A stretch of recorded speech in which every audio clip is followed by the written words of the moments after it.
Now, a new welfare initiative for Nigeria's tertiary institution staff has been officially launched in Abuja. The Tertiary Institution Staff Support Fund will provide interest-free loans for both academic and non-academic staff with repayment plans spread over 5 years. The program aims to support staff professional development and overall welfare.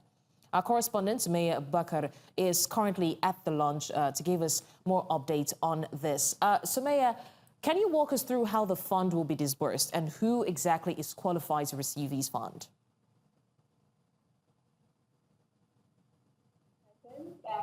What, according to the Minister of Course and everything that was placed on a projector to explain to us about how this loan will go about, they say that it's going to be fully, operational. That's we were talking about something that has to do with technology. It is not manual, so that gives room for fairness and monitoring and making sure that everybody is able to get there, and of course with transparency.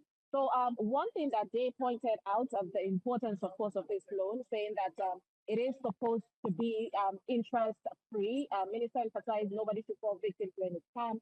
They said it should be used for academic advancements, medical expenses, family support, accommodation, transportation, and then small scale agri-business initiatives.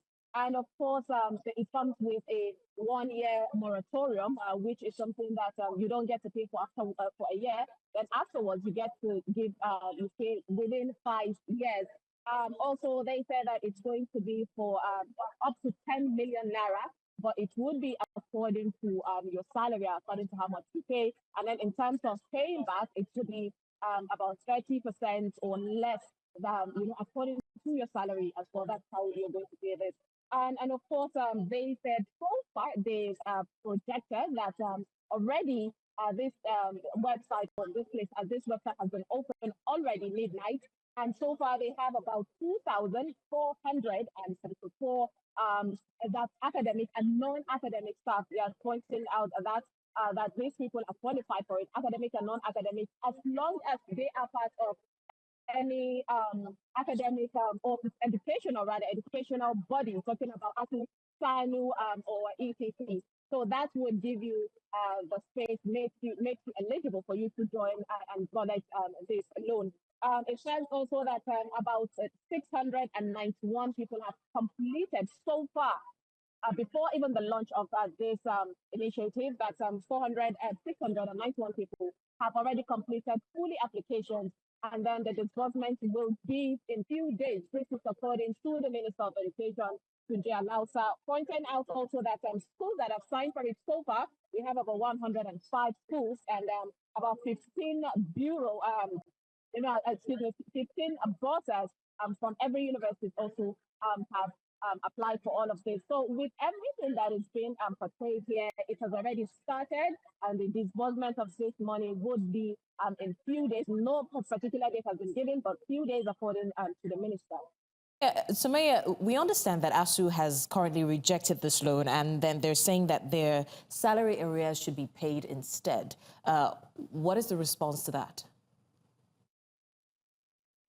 Indeed, talking about that, there was a representative from the non-academic staff who came to the podium and spoke about that. Now, one thing that I would emphasize on Blessings is that while ASU portrayed the fact that they did not need this scholarship, here in this event at the TED Fund headquarters in Abuja, there was massive support for this initiative. Everybody came out. We had a provost, vice chancellors, rectors coming out to applaud this initiative, and everyone was saying we want it and we need it. But then this representative of the non-academic staff pointed out that as much as they welcome this loan and they're with the Ministry of Education for this initiative, they also need a look at their arrears, their salaries. He brought up the situation of 2009 agreement that was made by with the federal government and also the body. And they pointed out that they really need to revisit that situation. They need their salaries and also their arrears and even allowances, saying that as much as they appreciate this loan, he hopes that this staff will be able to pay off this loan. So what he was pushing for is the minister to look into improving salaries, increasing salaries and making sure that these areas are paid. So that is the concern. But then, contrary to what was put out there about them not needing it, we saw massive support of this initiative in this fall today. Sumayya, thank you so much for the updates, and definitely we'll see how this turns out.